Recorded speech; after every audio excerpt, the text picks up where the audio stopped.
when you're in pain, soothing as a springtime rain, to have a friend right in your corner, your heart will feel a little warmer. Tender loving care, tender loving care, each warm and friendly touch, let someone know you care so much. Tender loving care, tender loving care.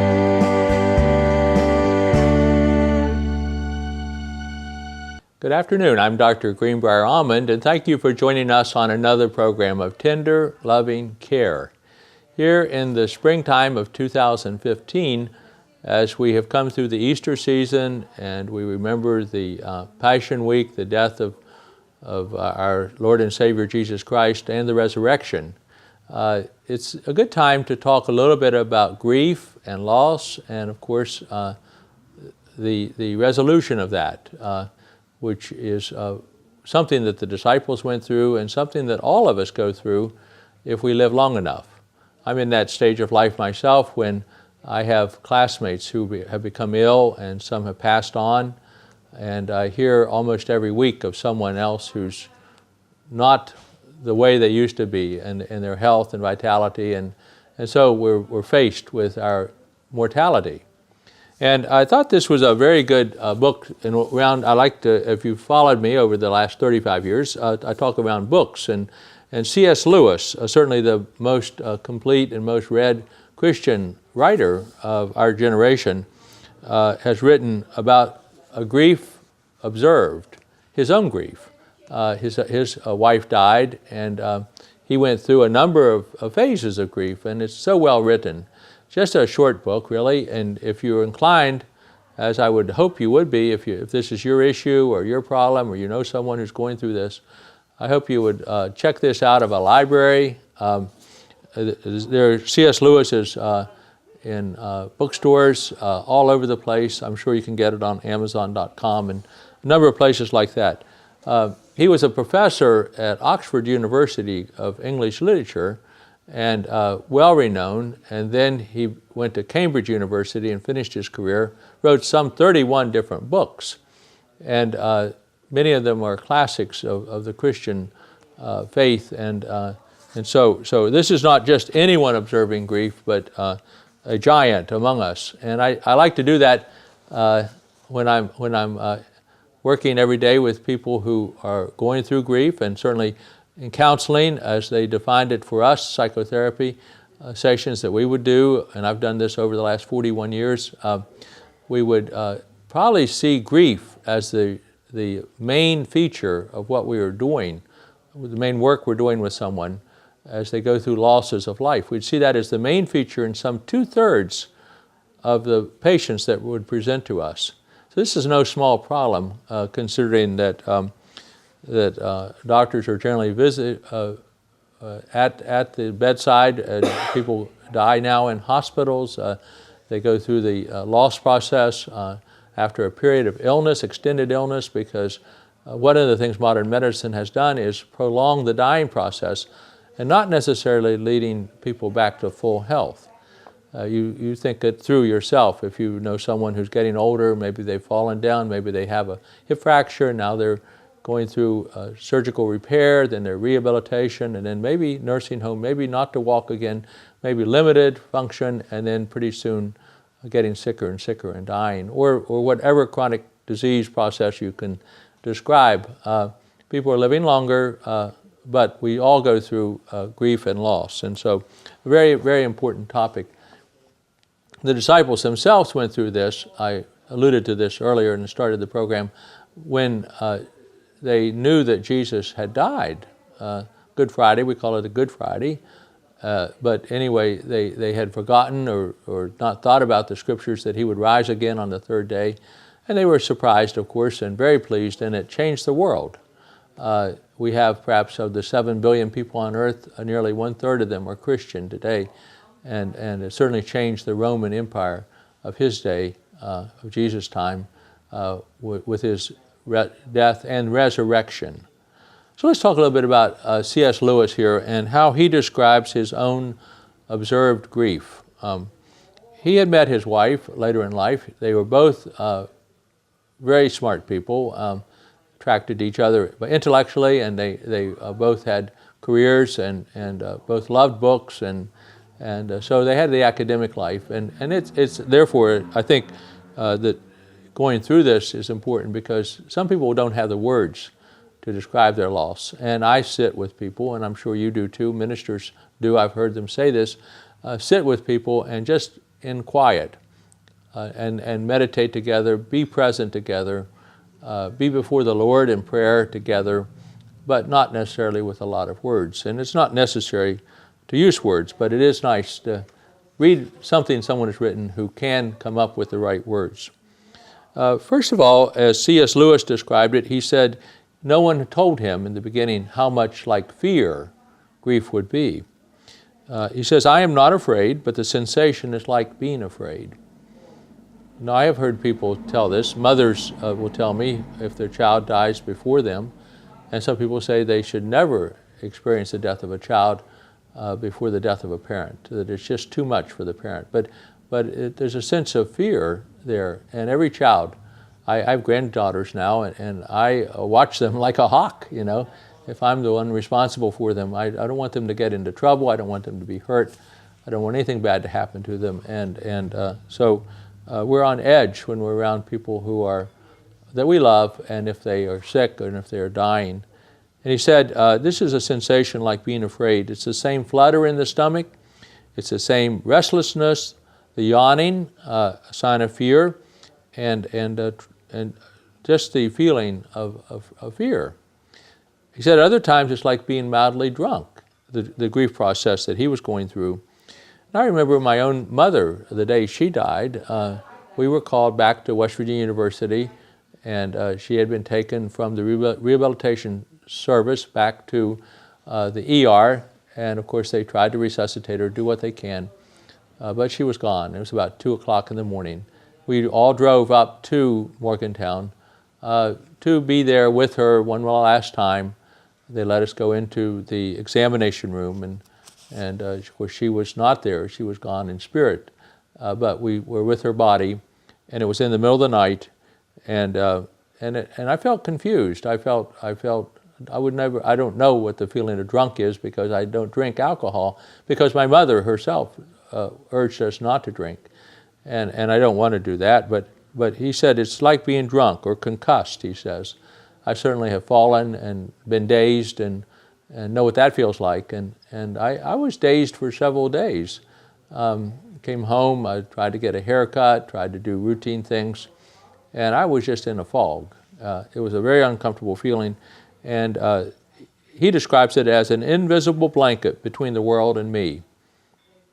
I find it so hard to take in what anyone says, or perhaps hard to be or to want to take it in. It is so uninteresting.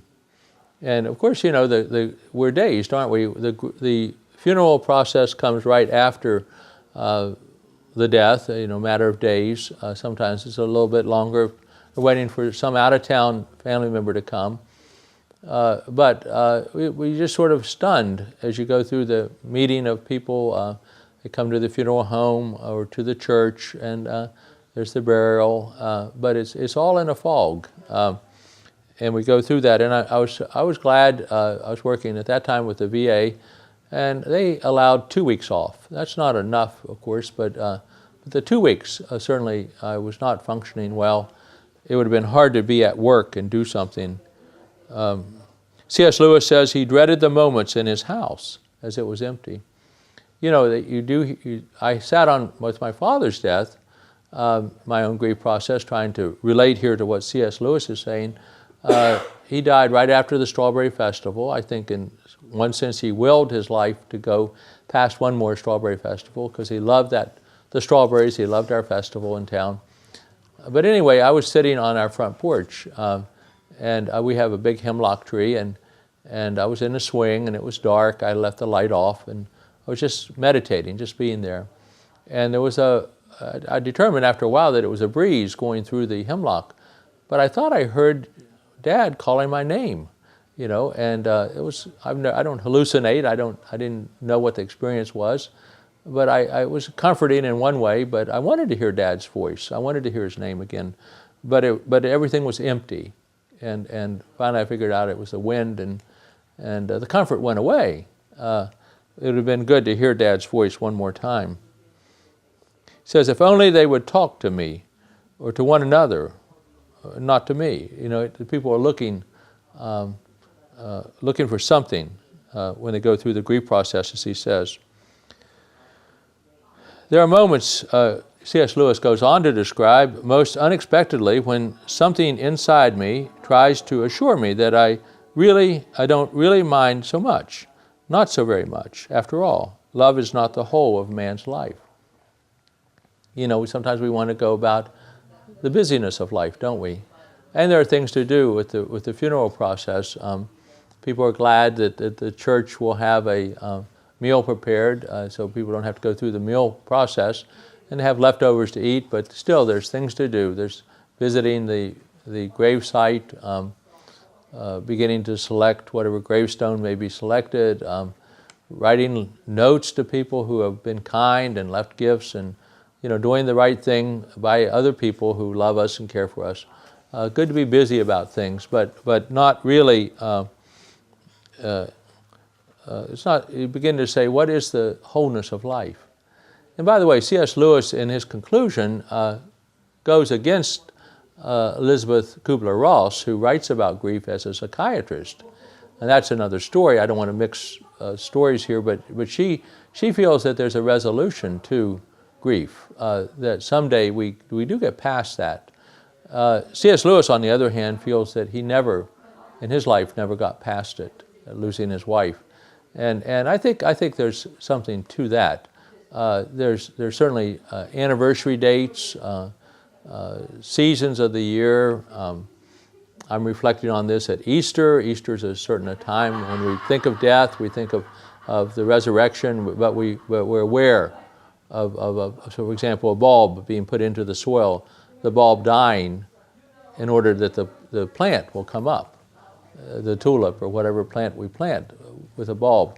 We're reminded of that in the springtime, and that reminds us of our own losses, our parents or our brothers or sisters or classmates, people like that. So we don't really get over it. It circles. And I have dealt much of my professional life since 1980, when it became a disease recognized by the American Psychiatric Association with post-traumatic stress disorder, that veterans will recall anniversary dates over and over again. The date of the Tet Offensive if they were in Vietnam, the season of the year when it's hot in the summer after summer rain, reminding them of a monsoon whenever they were in a battle, or other things like this will bring everything back, all over again instantly, and it's rather strange because we do, in one way, want to get past it. But anyway, he says, love is not the whole of man's life. He says, I was happy before I ever met my wife, and I had plenty of resources. In other words, he had other friends, he had his job, he had his career. People get over these things. Certainly I shall. One is ashamed to listen to this voice, but it seems to me I'm trying to make a call, he says. And then he says, suddenly there's a red-hot memory, and all this common sense vanishes like an ant into the mouth of a furnace. A very picturesque description of suddenly what seems like it could be rationalized or justified or dealt with in some way. The pain is already there again, the hot memory. Now, I would say over time, maybe our memory does help us, though. The clouding of our memory or the organizing of the other person's life and the moments. I'm into memoir writing, and by the way, we're going to plan memoir writing, vowing just 6 times this year through the Artistry on Main. And these are workshops, probably one-day workshops, or maybe one evening, and then the next day workshop when people can come and do memoir writing, write about their memories, write about their life. In many cases, they'll be writing about grief issues and loss issues. And we need to be doing these things.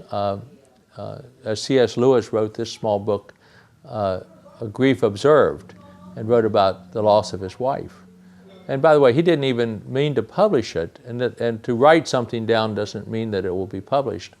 Maybe things are written down that should be saved and not talked about, not in the general public for 50 years, as some of the presidential papers are held, 50 years after the president dies. And then some of these things are released for people to study the history of things. But writing a memoir, writing down some things can be an important process in healing, as well as, of course, saving it for future memory.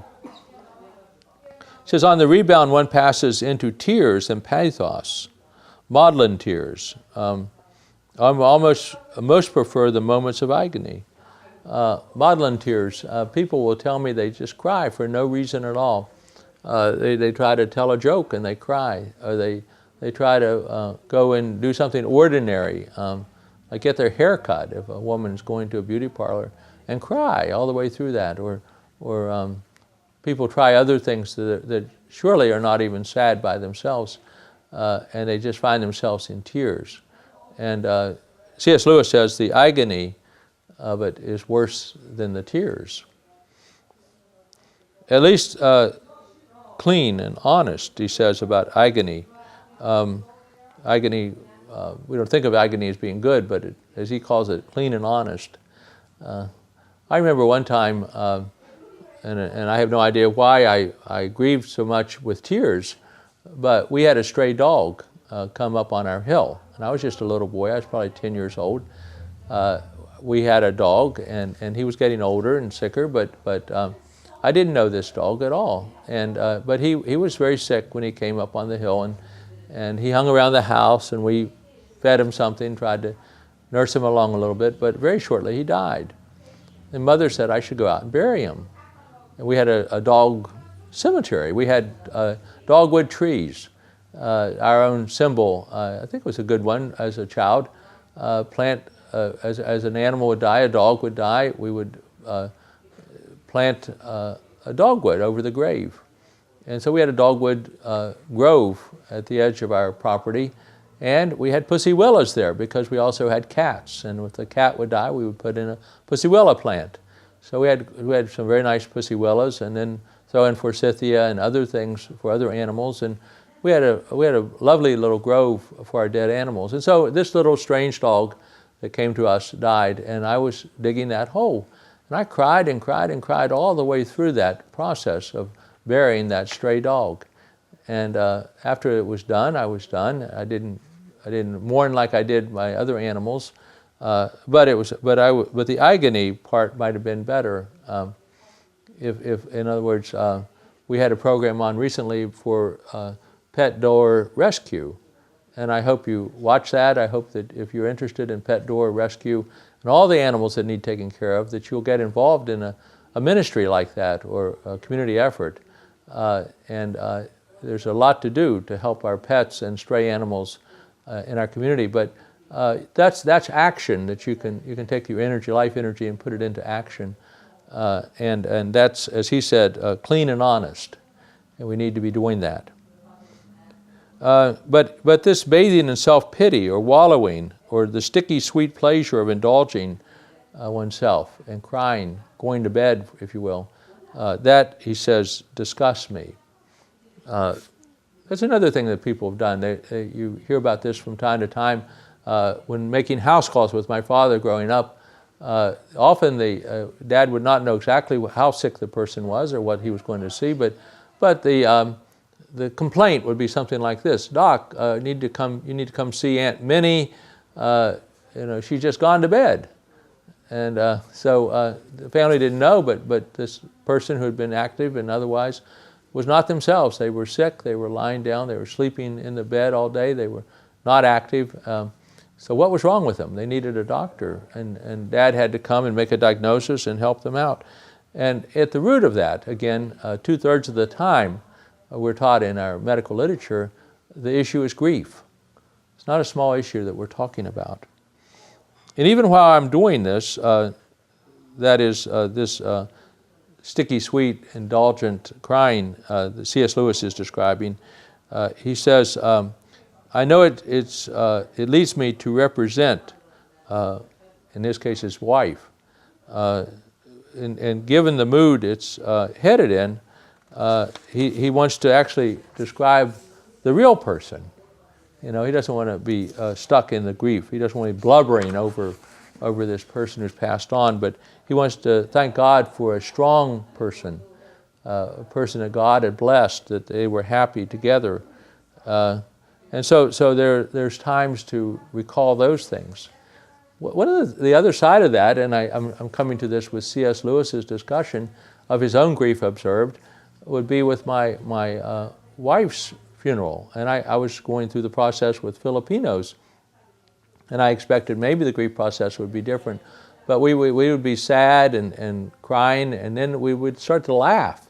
And the laughter would really roar through the funeral home. I mean, I surprised me. I mean, I wondered if it was appropriate. But the Filipinos would be able to do that, and they would tell stories, the good things, the strong things about the person who'd passed on. In this case, this was her own mother and her own father, and then a nephew that was murdered, unfortunately. But we were remembering them in tears and then in laughter. And he said the strong memories also are things we want to recall. C.S. Lewis goes on to describe his own wife, her mind, how quick it was, and how muscular he describes it, like a leopard.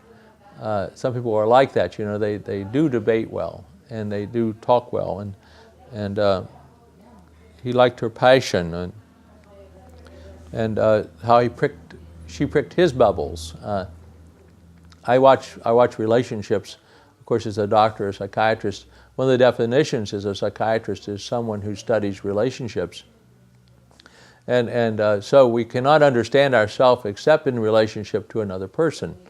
And that's very true. If people try to be like a monk or go off into the woods and be alone, there's some meditative work that can be done. But to truly understand who we are, we have to begin to understand ourselves in relationship with other people.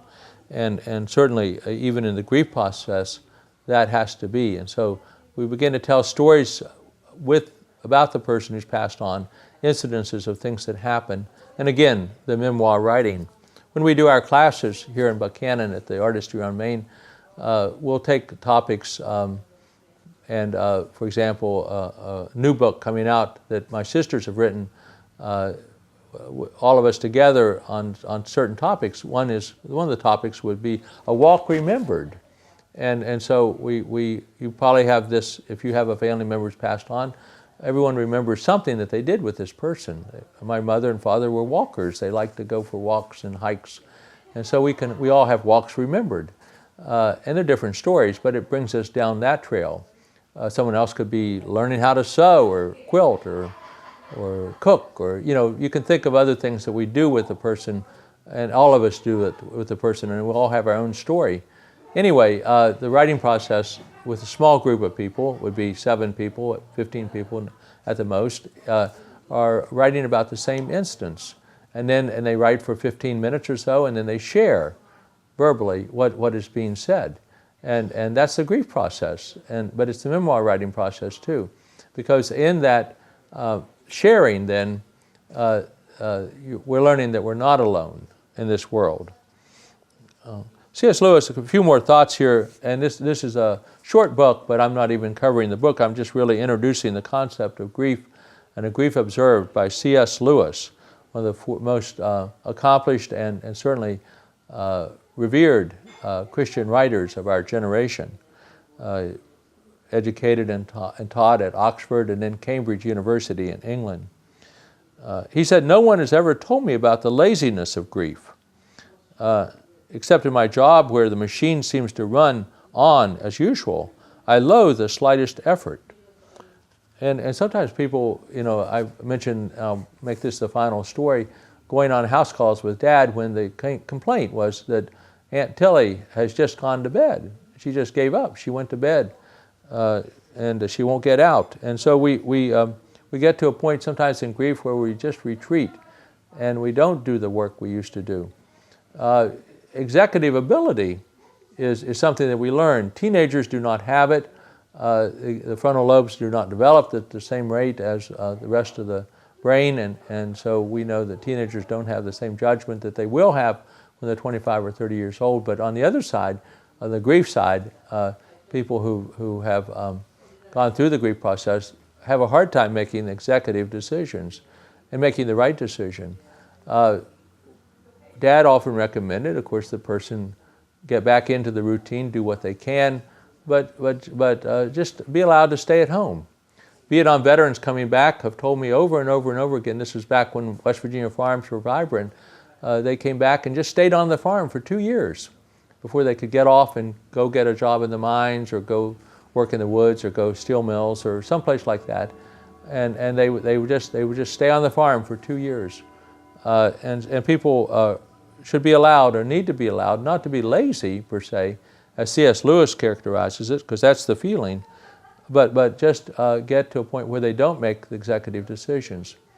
One of the most helpful things with my own parents' loss was that the real estate agent here in town, Mrs. Davis, said, after looking at our home, our family home, said, if you don't have to sell this within the first year, don't do it. You'll make a mistake. People will regret it. And she was talking about her own side of the grief experience as a real estate agent. And she was right. We didn't have to sell it. We held on to the house. Beth lived in it there, and we did the things we needed to do to sort through materials. Eventually, my sister Kay and her husband Tom bought the house from the rest of us. So that was a good thing. But that first year, the first 2 years, is very hard. Well, I hope this is helpful as we talk about grief and loss. Following the Easter experience, we know there's a resurrection. We know there's a Savior. We know this is not our home, and other people have gone on ahead of us. Until the next time, this is Dr. Greenbrier Almond thanking you for joining us on our program, Tender Loving Care. We'll see you next week. Stories of a West Virginia Doctor, written by Dr. Harold D. Allman. A collection of 55 short stories about his experience as a small-town doctor in central West Virginia. And Tender Loving Care. Stories from a West Virginia Doctor, Volume 2, written by Dr. Greenbrier Allman, using videotapes to write 70 additional stories of his father's very colorful life as a small-town doctor. They can be found for purchase at Amazon.com and most local bookstores. Tune into Channel 3 Buckhannon for Tender Loving Care with Dr. Greenbrier Allman, where he talks about the connection between Christianity and medicine.